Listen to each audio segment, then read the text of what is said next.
بنیادی مسئلہ ہمارے ہاں یعنی یہ ہے کہ ایک طرف ہماری دینی روایت ہے اور ایک طرف جدیدیت ہے یا ماڈرنٹی ہے، اور اس میں ایک کلیش کی صورتحال ہے۔ تو مجھے یہ لگا کہ ہمارے ایجوکیشن سسٹم میں اصل میں یہ ایک مسئلہ ہے، ہم بہت سطحی طور پہ واقف ہیں اپنی روایت سے اور بہت ہی سطحی طور پہ واقف ہیں جدیدیت سے۔ اس سے میرے دل میں یہ خواب پیدا ہوا کہ ایک ایسا تعلیمی نظام وضع کیا جائے، ایک ایسا سکول بنایا جائے کہ جس میں بچوں میں ٹیسٹ ڈیولپ کیا جائے، لرننگ کا ٹیسٹ، نئی زبان سیکھنے کا ٹیسٹ، اور ساتھ ساتھ ان کی کیریکٹر بلڈنگ ہو، انہیں کتاب کے ساتھ جوڑا جائے، استاد اس قسم کے ہوں۔ تو ان بنیادوں پہ ہم نے زاویہ ٹرسٹ اسکول جو ہے وہ شروع کیا ہے۔ یہ ایک نان کمرشل اسکول ہے۔ ڈیرہ بگٹی سے بھی بچے ہیں ہمارے پاس، سوات سے ہیں ہمارے پاس، کوہ سلیمان ایک علاقہ ہے، ساؤتھ پنجاب سے بچے ہیں۔ ابھی 70 بچے ہیں اور ہمارے پاس، اور یہ اس وقت تو ہم کرائے کی بلڈنگ میں ہیں۔ ان بچوں کو ہم ایف ایس سی تک تعلیم دیں گے اور ایف ایس سی کے بعد پھر یہ مختلف یونیورسٹیوں میں جائیں گے۔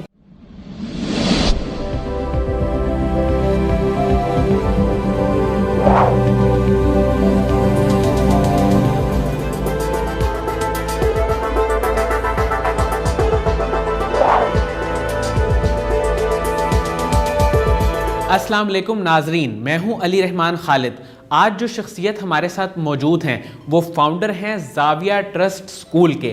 جیسے اس اسکول کا نام منفرد ہے زاویہ، اسی طرح اس کا کام بھی بہت منفرد ہے، کیونکہ یہ بچوں کو فری تعلیم دیتا ہے۔ جی ہاں، یہ ایک نان پروفٹ آرگنائزیشن ہے۔ اس کے ساتھ ہی ہم ان سے جانتے ہیں کہ وہ کیا وجہ تھی، وہ کیا ویژن تھا کہ انہوں نے یہ اسکول بنانے کا فیصلہ کیا۔ بہت بہت شکریہ راؤ شاہد رشید صاحب آپ کی تشریف آوری کا۔ سب سے پہلے تو میں آپ سے یہ جاننا چاہوں گا کہ آپ نے اپنے کیریئر کا آغاز الیکٹریکل انجینئرنگ سے کیا، اور اس کے بعد کرتے کرتے جب آپ سیلف ڈسکوری تک گئے تو آپ نے اپنے آپ کو یہ پہچانا کہ آپ ایک اچھے سوشیولوجسٹ بن سکتے ہیں، یا آپ ایک اچھے سوشیولوجسٹ ہیں۔ یہ سفر آپ نے کیسے طے کیا؟ بہت شکریہ، آپ نے انوائٹ کیا اپنے پروگرام میں۔ میں نے ایک عام بچوں میں ایک نالائق بچہ تھا، بلکہ تھوڑا سا اگر میں صاف بات کروں اور سچی بات کروں تو وہ جو کہتے ہیں نا کہ آپ کو بچپن سے ہی شوق تھا، تو مجھے بچپن سے کوئی شوق نہیں تھا سوشیولوجسٹ بننے کا۔ ہاں، یہ ہوا کہ آہستہ آہستہ مجھے میٹرک تک ایف ایس سی میں بکس پڑھنے کی عادت پڑ گئی، اور جب میں انجینئرنگ یونیورسٹی میں گیا تو میرا تعلق بورے والا سے ہے۔ بورے والا بہت ایک چھوٹا شہر ہونے کے باوجود وہاں تعلیمی ایک شہر کہہ سکتے ہیں اسے آپ، اس کا اسکول، کالج اور اس کے اساتذہ بہت محنتی ہیں۔ تو ان کے زیر تربیت رہنے کے بعد جب میں لاہور آیا تو لاہور مجھے کتابوں کا شوق ہو گیا، اور میں سنڈے بازار جو انارکلی کی کتابیں ہیں، یہ تو کبھی شاید ہی مس ہوتا ہو مجھ سے۔ اس زمانے میں یعنی 90s میں فیروز سنز اور ماورا یہ دو دکانیں بڑی ایسی تھیں کہ لاہور میں، تو یہاں میں تقریباً ہر روز آتا تھا اور کتابیں دیکھتا رہتا تھا، وہیں پڑھتا تھا، جو خرید سکتا تھا وہ خریدتا تھا۔ تو دیال سنگھ لائبریری، قائد اعظم لائبریری، ان کو پنجاب پبلک لائبریری، ان سب کی ممبرشپ میں نے 90s میں لے لی، اور اس طرح سے یعنی مطلب میں نے سفر اپنا شروع کیا، ادب پڑھنے کا موقع ملا۔ تو آہستہ آہستہ مجھے یہ ایک ایسی سینسیبلٹیز یعنی یوں سمجھ لیں کہ ڈیولپ ہو گئیں کہ مجھے معاشرہ اور معاشرے کے مسائل اور انسان، مجھے لگا کہ یہ زیادہ اہم سبجیکٹ ہے سائنس اینڈ ٹیکنالوجی کی نسبت۔ اگرچہ میں میتھمیٹکس میں بہت اچھا تھا، الیکٹرو میگنیٹک تھیوری ہمارے یہاں پڑھائی جاتی اس میں بہت اچھا تھا، لیکن میں لیب میں بہت کمزور تھا۔ تو اوسیلوسکوپ الیکٹریکل انجینئرنگ والے جانتے ہیں، وہ دیکھ کے جو ہے مجھے ہوتا تھا کچھ کہ یہ نہ کرنا پڑے، تو لہٰذا وہ تھیوریٹیکل میرا ذہن زیادہ تھا۔ تو فلسفہ پڑھا، ادب پڑھا، شاعری پڑھی، دینی کتب پڑھی، اور اس طرح سے آغاز ہوا۔ تو پھر جس سے آپ سیلف ڈسکوری والی بات، تو خیر ایک پوری زندگی کا سفر ہے، انسان اپنے آپ کو ڈسکور کرتا رہتا ہے۔ پہلی بات تو میں یہ یعنی اپنے ناظرین کی خدمت میں نوجوانوں کو خاص طور پہ بتانا چاہوں گا، ہم سمجھتے ہیں بعض اوقات کہ ہم ایک کوئی چیز ہیں اور بس ہم اپنے آپ کو اس طرح ڈسکور کر لیں جیسے کولمبس نے امریکہ ڈسکور کر لیا۔ میرے خیال میں انسان کی ڈسکوری کا سفر بھی کبھی ختم نہیں ہوتا، ہمارے اندر پوری کائنات چھپی ہوئی ہے اصل میں، مائکرو کازم اسی لیے کہا جاتا ہے انسان کو۔ تو میں بھی سیلف ڈسکوری کے سفر پہ آپ کہہ سکتے ہیں کہ کسی حد تک اس کے ابتدائی مراحل میں ہوں، اور اپنے آپ کو دیکھ رہا ہوں۔ ہر بندے کا اپنا ایکسپیرینس ہے۔ تو معاشرہ اور معاشرے کے مسائل سوشیولوجی تک آنے کا یہ ہے کہ جیسے جوانی میں ہر بندہ جو ہے وہ انقلاب لانے کے لیے اسے ہوتا ہے کہ معاشرہ بدلے، سسٹم بدلے، اور ایک طرح سے ایک اس کا ذہن تھوڑا سا رومانٹک بھی ہوتا ہے بالکل انقلاب کے حوالے سے. تو اس طرح کا ذہن تھا. کارل مارکس کو بھی پڑھا اور کچھ اور ہمارے اسلامک فکر میں ایسے لوگ ہیں جنہوں نے انقلاب کی بات کی، ان کو دیکھا تو ان کے زیر اثر تبدیلی، بڑی ہماگیر تبدیلی کا ایک خواب میرے ذہن میں تھا. تو لیکن پھر آہستہ آہستہ پتہ چلا کہ یہ جس چیز کو ہم تبدیل کرنا چاہ رہے ہیں یہ بہت کمپلیکس چیز ہے، یعنی معاشرہ. تو کیوں نہ پہلے اس کو اسٹڈی کر لیا جائے. اس طرح میں سوشیولوجی کی طرف جو ہے آیا. جی ٹھیک. تو یہ بنیادی طور پہ میرا الیکٹریکل انجینئرنگ سے سوشیولوجی تک کے سفر کی مختصر گزار. سر مجھے یہ بتائیے گا کہ آپ نے زاویہ ٹرسٹ اسکول بنایا، اس کو بنانے کے پیچھے آپ کا کیا ویژن تھا اور کیا مشن ہے؟ اصل میں معاشرے کو جب میں نے آبزرو کیا، اور خاص طور پہ ہمارے معاشرے کو، پاکستان کے معاشرے کو یا ساؤتھ ایشیا اور دنیا بھر میں بھی مجھے لگتا ہے یہ مسئلہ ہے، تو میں نے یہ دیکھا کہ بنیادی مسئلہ ہمارے ہاں یعنی یہ ہے کہ ایک طرف ہماری دینی روایت ہے اور ایک طرف جدیدیت ہے یا ماڈرنٹی ہے، اور اس میں ایک کلیش کی صورتحال ہے. اور سر سید احمد خان کے زمانے سے لے کے اب تک یہ ایک بحث چلی رہی ہے کہ ہم اسلام کو ماڈرنائز کریں یا ماڈرنٹی کو اسلامائز کریں، یا اسلام اپنی جو ہے ٹریڈیشنل حالت میں رہے اور ماڈرنٹی، ان میں کس طرح کا تعلق ہے، ان میں کیا ریلیشن شپ ہے. تو یہ مجھے لگتا ہے کہ ایک طرح سے بہت بنیادی سوال ہے ہمارا. پاکستان جب سے بنا اس وقت سے یہ زیر بحث ہے. ہمارے جب بھی کانسٹیٹیوشنل ہمارے میکنگ کی باتیں ہوتی تھی تو یہ ہوتا تھا کہ یہ آئین جو ہے سیکولر ہوگا یا اسلامک ہوگا. سیکولر ہوگا تو اس کا کیا مطلب ہے، سیکولرزم کی بہت ساری شرحیں ہیں، اور اسلامک ہوگا تو اس کا کیا مطلب ہے. تو مجھے یہ لگا کہ ہمارے ایجوکیشن سسٹم میں اصل میں یہ ایک مسئلہ ہے کہ وہ ہمیں پوری طرح نہ تو ماڈرنٹی کی تفہیم کی صلاحیت ہمارے اندر پیدا کرتا، اور نہ ہی وہ پوری طرح ہمیں ہماری جو تہذیبی اور دینی روایت ہے اس سے ہمیں وہ روشناس کرواتا. ہم بہت سطحی طور پہ واقف ہیں اپنی روایت سے، اور بہت ہی سطحی طور پہ واقف ہیں جدیدیت سے. تو یعنی سطحیت یوں کہہ لیجئے، سپرفیشیلٹی جو ہے وہ ہماری سوسائٹی کا یعنی ایک ہال مارک ہے، اور وہ ہماری سوسائٹی کا ایک بنیادی طور پہ وہ بن گیا. اور سوشل میڈیا کے آنے کے بعد یہ سطحیت اس میں مزید اضافہ ہوا. پہلے پھر بھی گہرے لوگ موجود تھے. تو مجھے لگا کہ سطحیت کا علاج جو ہے وہ ضروری ہے.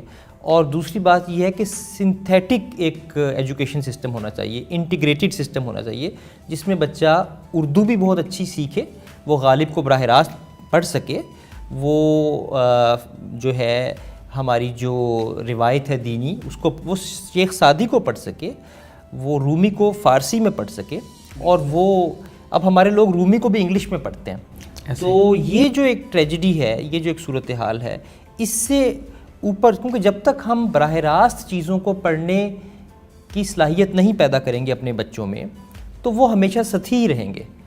تو اس سے میرے دل میں یہ خواب پیدا ہوا کہ ایک ایسا تعلیمی نظام وضع کیا جائے، ایک ایسا اسکول بنایا جائے کہ جس میں بچوں میں ٹیسٹ ڈیولپ کیا جائے، لرننگ کا ٹیسٹ، نئی زبان سیکھنے کا ٹیسٹ، اور ساتھ ساتھ ان کی کیریکٹر بلڈنگ ہو، ساتھ ساتھ انہیں جو ہے سچ بولنا. مطلب وہ صرف ہمارے ہاں تقریری مقابلوں میں تو یوں لگتا ہے کہ جیسے سب بھی سینٹ ہیں اور سب بھی بہت ہی مفکر ہیں، لیکن ویسے ان سے کسی معاملے پہ رائے لے لی جائے.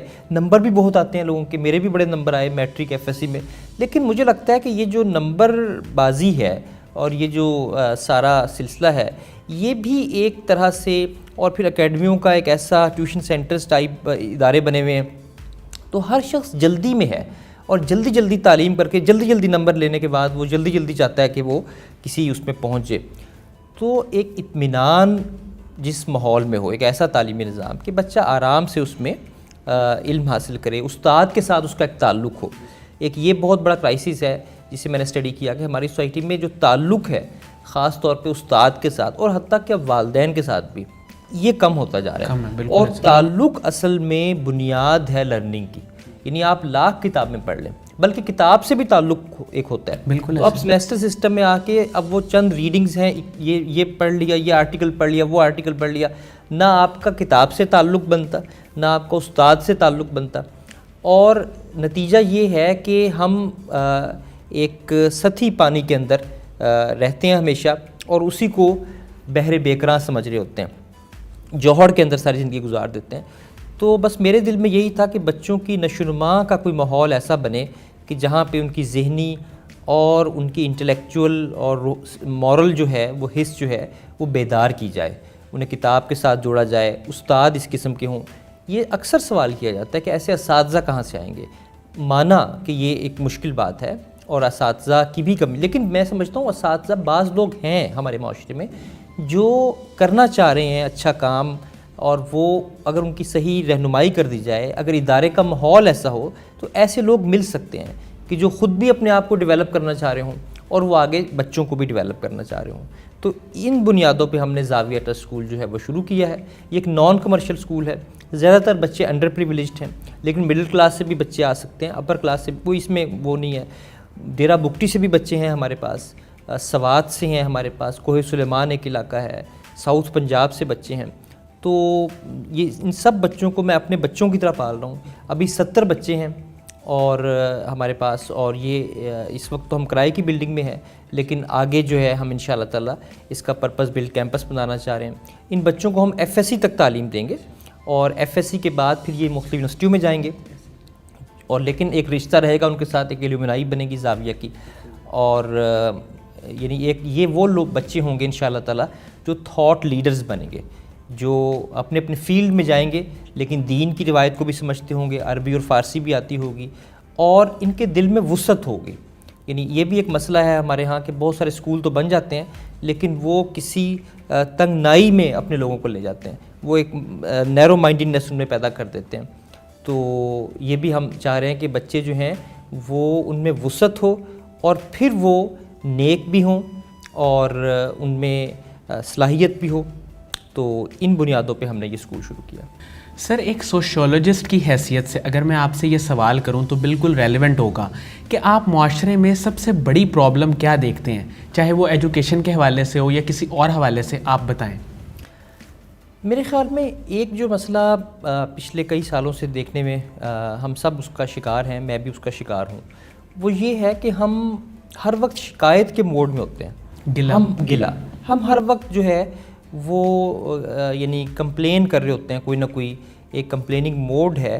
ہم اٹھتے ہی سسٹم کی خرابی، لوگ ایسے ہیں، گاڑی والے لوگ جو ہیں وہ موٹر سائیکل والوں کے خلاف بات کریں گے، موٹر سائیکل والے جو ہیں وہ گاڑی والوں کے خلاف بات کریں گے، دونوں رکشے والوں کے خلاف بات کریں گے، رکشے والے ان سب کے خلاف بات کریں گے۔ اچھا، اگر ایکسپیریمنٹ کیا جائے، گاڑی والوں کو موٹر سائیکل دے دی جائے اور موٹر سائیکل والوں کو گاڑی دے دی جائے تو وہ وہی حرکتیں کریں گے پھر بھی، تو ہم کبھی بھی دوسرے کے پرسپیکٹیو سے دیکھنے کی کوشش نہیں کرتے۔ میرے خیال میں ہم اپنے پرسپیکٹیو میں اتنے بند ہوتے ہیں اور ہم قید ہو چکے ہیں، یوں سمجھ لیں، اور ہم نے بس اپنا ایک جو رائے بنا لی ہے، ایک پولیٹیکل پارٹی دوسری پولیٹیکل پارٹی کو کوئی گنجائش نہیں دیتی، ایک گروہ دوسرے گروہ، ہم ہر وقت نیت پہ حملہ کرنے کے لیے تیار ہوتے ہیں۔ تو تھوڑا سا اگر ہم یہ دیکھیں کہ کسی بندے نے جو رائے دی ہے اس کا کوئی کانٹیکسٹ ہے، اس کا کوئی پاسٹ ایکسپیرینس ہے، اور اس کے الفاظ کو جب ہم انٹرپریٹ کریں تو تھوڑا دیکھ لیں کہ وہ اصل میں کیا بات کرنا چاہ رہے ہیں۔ تو جلدی سے کسی گروہ کے متعلق، کسی بھی حوالے سے کوئی گروہ ہو، ثقافتی گروہ ہو یا مذہبی گروہ ہو، یا تو ہم اس کے پرسپیکٹیو کو سمجھے بغیر جب جلدی میں کوئی رائے دیتے ہیں، اور پھر وہ رائے بھی عام طور پہ ظاہر ہے کہ شکایت پہ مبنی ہوتی ہے، تو ایک تو یہ مجھے لگتا ہے کہ پرابلم ہے۔ اور ہم یہ نہیں بعض اوقات دیکھ رہے ہوتے کہ جب ہم تجزیہ کرتے ہیں تو اپنے آپ کو مائنس کر کے کرتے ہیں، ہم تجزیہ سوسائٹی کا ہم یہ کرتے ہیں کہ سب کچھ میں بالکل ٹھیک ہوں، اب معاشرہ جو ہے، تو ہم کبھی بھی یہ نہیں سوچتے کہ we all are part of the problem. میں خود بھی ظاہر ہے کہ اس مسئلے کا میں شامل ہوں، تعلیم کا ہو یا جو بھی ہو، تو ہم سب کا کچھ نہ کچھ کردار ہے مسئلے کو بڑھانے میں۔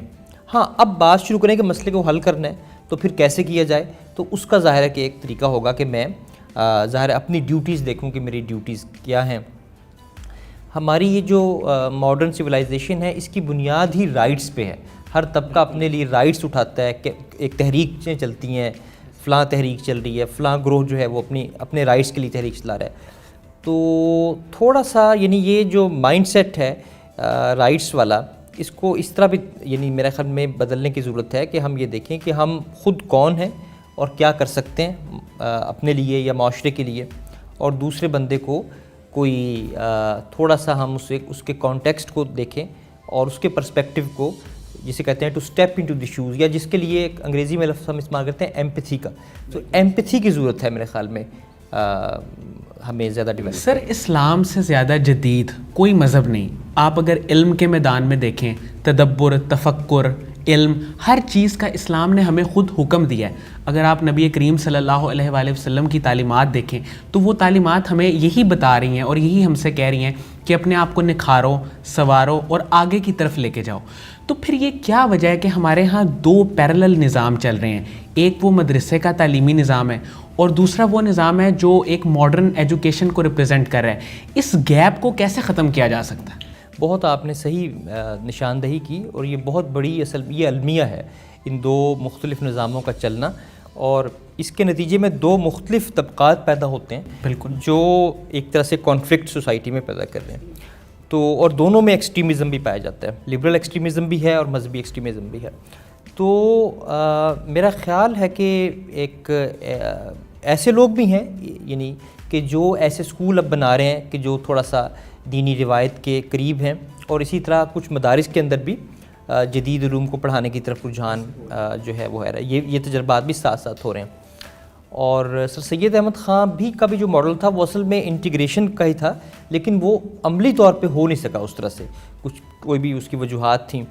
اور جامعہ ملیہ دہلی جو ہے یہ اصل میں کوشش تھی، مولانا محمد علی جوہر نے یہ بنایا تھا، جس میں انہوں نے دینی مدارس کے نظام کو اور علی گڑھ کے نظام کو انٹیگریٹ کرنے کی کوشش کی تھی. شیخ الہند مولانا محمود الحسن کا یہ فکر تھا کہ یہ ہو کام ہو، اس انداز میں کام ہو. لیکن پتہ نہیں اس کی کیا وجہ رہی کہ ہمارے مدارس کے لوگ بھی اور یونیورسٹی کے لوگ بھی عمومی طور پہ ایسا ماڈل دینے میں ناکام رہے بہرحال کہ جو صحیح معنوں میں. تو میرا خیال ہے کہ یہ ممکن ہے، اور لیکن جو رکاوٹ ہے اس سلسلے میں، بڑی رکاوٹ، وہ پھر وہی سپرفیشیلٹی ہے، سطحیت ہے. کوئی بھی جب ہم کام کرنا چاہ رہے ہوتے ہیں، دیکھیں اس میں بہت وقت لگتا ہے. بالکل، ہم بہت جلدی میں ہوتے ہیں، ایسے ہم چاہتے ہیں جلدی بس بچوں کو جو ہے سب کچھ ایک ایسا وہ بنا دیں اور جلدی سے ایک ادارہ بنے اور جہاں پہ دینی تعلیم بھی ہو. اور اچھا، پھر دینی تعلیم اور ماڈرن تعلیم کو اکٹھا کرنے کا جو امیج ہمارے ذہن میں آتا ہے، جیسے ہمارے یہاں اسلامک سکولز بہت سارے کھلے، وہ اکثر یہ کرتے ہیں کہ قرآن پاک کا حفظ شروع کروا دیتے ہیں اور کمپیوٹر کی تعلیم شروع کرتے ہیں. تو اس سے وہ سمجھتے ہیں کہ انہوں نے دین و دنیا کو اکٹھا کر دیا. میرے خیال میں یہ بات خاصی سطحی ہے، اور صورتحال یہ ہے کہ ہمیں ایک انوائرمنٹ کی ضرورت ہے. وہ انوائرمنٹ جو ہے وہ ایسا ہو جو بچوں میں ویلیوز پیدا کرے. جو بچے اپنے یعنی انہیں لینگویج سکھائی جائے، عربک لینگویج اور پرشین لینگویج، اور اردو بھی اب تو سکھانے کی ضرورت ہے. اور یہ کئی لوگ یہ کہتے ہیں کہ یہ لینگویجز اتنی ساری آپ برڈن ڈالتے ہیں، میں اس سے متفق نہیں ہوں. یورپ میں بھی اس پہ تجربات ہوئے، 4-5 زبانیں بڑے آرام سے بچہ سیکھ سکتا ہے اگر سکھانی اس طرح سکھائی جائیں کہ وہ انفارمل انداز میں ہوں اور دلچسپی بچوں کی پیدا کر دی جائے. تو بچوں کے روٹس مضبوط کی جائیں، اور پھر جو ہے انہیں آہستہ آہستہ جو ہے وہ جیسے میں نے کہا کہ سائنس بھی پڑھائی جائے، میتھمیٹکس بھی، لیکن ذوق کے ساتھ ذوق پیدا کیا جائے. تو دینی علوم کا ذوق عام طور پہ کم پیدا کیا جاتا ہے، انہیں دینی علوم کا انسائکلوپیڈیا بنا دیا جاتا ہے. تو بچوں کو آپ مختلف ان پہ جب بوجھ ڈال دیں گے اور ان پہ یعنی صرف انہیں کتابیں چند پڑھا دیں گے، اس سے بات نہیں بنے گی. یعنی میں شاید یہ کہنا چاہ رہا ہوں کہ پورا ایک انوائرمنٹ چاہیے جس میں وہ ویلیوز ہوں، وہ انوائرمنٹ ہو جو ہماری تہذیبی اس میں بھی ہو، اور ساتھ ساتھ ان میں جو تجسس ہے سائنس کا، ایسٹرونومی کا، اور ان کے اندر سیکھنے کا جو جذبہ ہے، اس کی نشوونما کا ماحول ہو. یہ ماحول نہ تو مدارس میں ہے اور نہ اسکولوں میں ہے. بالکل ایسے. تو یہ ماحول اصل میں ہم بنانا چاہ رہے ہیں زاویہ ٹرسٹ اسکول میں. اس لحاظ سے یہ ایک یہ نہیں بس بات ہے. سر زاویہ ٹرسٹ اسکول جو ہے اس کو آپ فیوچر میں آج سے اگر ہم 3-4 سال بعد کی بات کریں تو آپ کہاں پہ دیکھتے ہیں؟ جی اس وقت جو ہے ہمارے پاس جیسے میں نے عرض کیا کہ 70 بچے ہیں، اور وہ ہم کرائے کی ایک بلڈنگ میں ہیں. ہم پرپز بلڈ کیمپس اب بنانا چاہ رہے ہیں اس کا، یعنی فیروز پور روڈ پہ ہم جگہ دیکھ رہے ہیں آج کل، اور انشاءاللہ تعالیٰ جلد ہی اس کی ایک کیمپین بھی جو ہے وہ شروع ہوگی، بلکہ ہو چکی ہے انفیکٹ، اور اس کے لیے ہم یہ چاہ رہے ہیں کہ ایک پراپر یعنی 7-8 ایکڑ کے اندر وہ جگہ ہو، اور ایک مثالی اور ایک ماڈل جو ہے ایجوکیشن انسٹیٹیوشن وہ بنے جہاں پہ ٹیچرز پھر مختلف اسکولوں کے ٹیچرز بھی آئیں، ان کی بھی ٹریننگ ہو، اور وہ اس تجربے سے استفادہ کریں، اور وہی ماحول جو ہے وہ اپنے اسکولوں میں وہ لیں۔ تو ہم اسے انشاءاللہ تعالیٰ ایک پاکستان میں ایک آلٹرنیٹ ایجوکیشن پہ ایک بہت جلد انشاءاللہ اور اگلے 3-4 سال میں ایک تعلیمی ادارہ جو ہے لاہور میں ہم دیکھتے ہیں، ریزیڈینشیل اسکول ہوگا، یہ بچے رہیں گے ہمارے پاس، لاہور کے بچے جو ہیں جا سکتے ہیں گھروں میں، وہ بھی شام کو ہم ان کی عام طور پہ چھٹی ہوتی ہے، اور اس طرح سے ہم جو ہے ایک آئیڈیل یعنی آئیڈیل کا لفظ بھی استعمال کرنا جو ہے وہ آج کل وہ ہو گیا، تو بہرحال ایک جو جس حد تک ممکن ہے ایک اچھا بہترین ایک تعلیمی ادارہ جو ہے وہ ہم دیکھنا چاہ رہے ہیں، دیکھیں گے انشاءاللہ تعالیٰ اگلے 3-4 سال میں۔ سر آخر میں آپ سے جاننا چاہوں گا کہ قاسم علی شاہ صاحب کے بارے میں اور ان کے کام کے بارے میں آپ کیا رائے دینا چاہیں گے؟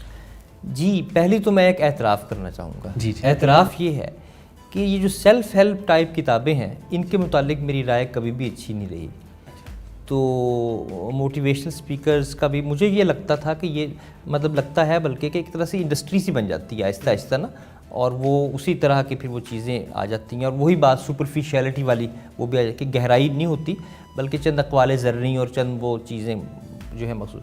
قاسم علی شاہ صاحب کا معاملہ مختلف ہے، مطلب میں نے یہ دیکھا کہ ان کی شخصیت میں جو ہے وہ والی ویلیوز ہیں جن پہ وہ بات کرتے ہیں، تو یہ میرے خیال میں بہت بڑی بات ہے کہ قول اور فعل میں جو مطابقت ہے یہ اصل میں تو پہچان ہوتی ہے، تو ان میں سادگی ہے اور ان میں ہیوملٹی ہے اور ان میں وہ سپونٹینیٹی ہے جو ان کے ایکسپریشن سے بھی واضح ہوتی ہے، تو مطالعہ تو ظاہر ہے کہ وہ بھی کرتے ہیں، اور انہی جو بنیادی سورسز ہیں وہ سب کو اویلیبل ہیں جہاں سے انسان پڑھتا ہے، لیکن انہیں اللہ تعالیٰ نے یہ گویا وصف عطا کیا کہ وہ بہت یعنی اسے ڈاؤن ٹو ارتھ جا کے اور بہت اچھے انداز میں عام یعنی قاری تک وہ بات پہنچا دیتے ہیں، اور عام جو یعنی گھر کی خواتین بھی ان کے پروگرام میں نے دیکھا کہ دیکھتی ہیں اور ان سے متاثر ہوتی ہیں اور اپنے آپ کو ان میں تبدیلی آتی ہے، یوتھ جو ہے پاکستان کی وہ بھی ان کے پروگرام دیکھتی ہے، اور اسی طرح جو انٹلیکچوئلز ہیں وہ بھی ان کے پروگراموں سے استفادہ کرتے ہیں، تو یہ ایک میرا خیال ہے کہ وہ اس مقام پہ آ چکے کہ اب وہ لوگوں پہ گویا ان کے ذہنی اور جو ایموشنل ان کی شخصیت ہے اس پہ اثر انداز وہ اچھے انداز میں ہو رہے ہیں، اور یہ ایسے لوگ معاشرے کا ایسٹ ہوتے ہیں الحمدللہ۔ بہت بہت شکریہ راؤ شاہد رشید صاحب آپ کی تشریف آوری کا۔ ناظرین مجھے امید ہے کہ یہ انٹرویو آپ کے لیے بہت مفید ثابت ہوگا، آپ نے اس میں بہت کچھ سیکھا ہوگا، اپنا بہت خیال رکھیے گا، اللہ حافظ۔